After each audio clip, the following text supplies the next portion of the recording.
Ane Martin naiz, 24 urte dauzkat eta donostiarra naiz. Ziklo honetan ganaderitza eta jardineritzako arloak lantzen dira eta hauen gestioa eta kudeaketa. Ziklo hau aukeratu nuen beti baserri mundua asko gustatu izan zaidalako, batez ere animaliak, eta orduan iruditzen zitzaidan bide zuzena edo zuzenena mundu honetan hasteko. Nik praktikak Dinamarkan egin nituen, ikaslaneko beka batekin, 3 hilabete egon nintzen han Grantoftega artizeneko ustiategi batean, bertan zegoen pixka bat denetarik, behiak, ardiak, baratza, eta ni egon nintzen ardiekin eta baita baratzan ere lanean. Ta oso gustora asko ikasi nuenan, da pixka denetarik lanaz aparte ere beste jende mota bat, beste bizitzeko era bat, eta oso esperientzia ona izan zen. Fraiseron jasotako ikasketak oso baliagarriak izan zitzaizkidan, gero praktiketara joan nintzenean, ez ni joalako horren galduta, nozio batzuekin, eta gero praktikekin jorratu nuen benetan nire lana dena.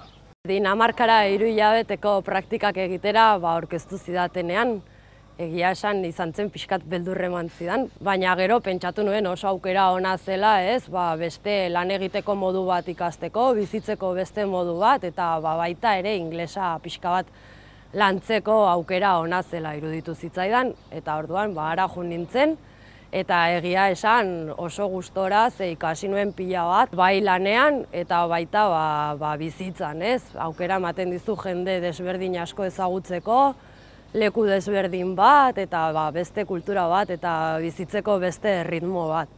Eta izan zen oso polita esperientzia.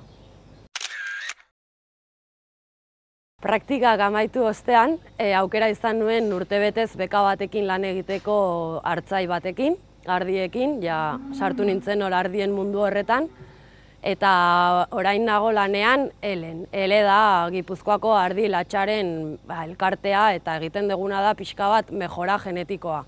Daukagu elkarlana hartzaiekin, egiten ditugu beraientzako zenbait lan, bakunazioak eta gero inseminazioak eta horrelakoak, eta parte kontrolatzen dugu ardiek ematen duten esne kantitatea eta kalitatea, gero ardi horien arkumeak aurrerako uzteko, eta horrela arraza pixka bat hobetzen joateko.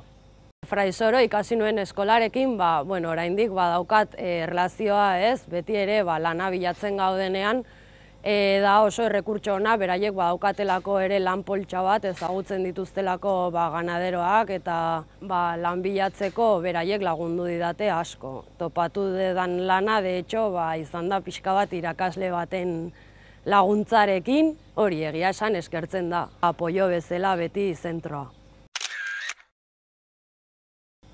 Ni emakume bezala ez dut inolako oztoporik topatu mundu honetan. Egia da dela igual oraindik gizonezkoena gehiago, baina geroz eta emakume gehiago gaude hemen, eta naiz eta batzuk pentsatu dezaketen indar aldetik eta horrela pixka bat oztopoa daukagula, nik pentsatzen dut indarrarekin konpondu ez dezakezuna, beti maina pixka batekin neskak badakigu gure gauzak, gure lanak aurrera ateratzen, eta ez dago desberdintasuna handirik. Eta ni egon naiz izan dudan esperientziarekin, Dinamarkan denak emakumeak ginen, ardiekin ibiltzen ginenak, eta orain Elen ere 5-3 emakumeak era.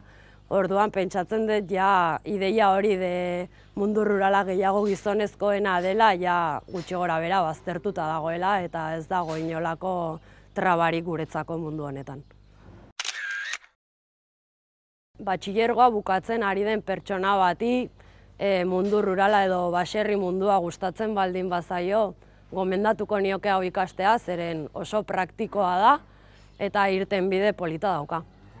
Lanbide heziketak lan egiteko ondo prestatzen zaitu. Berak lortu du, orain zuk duzu hitza.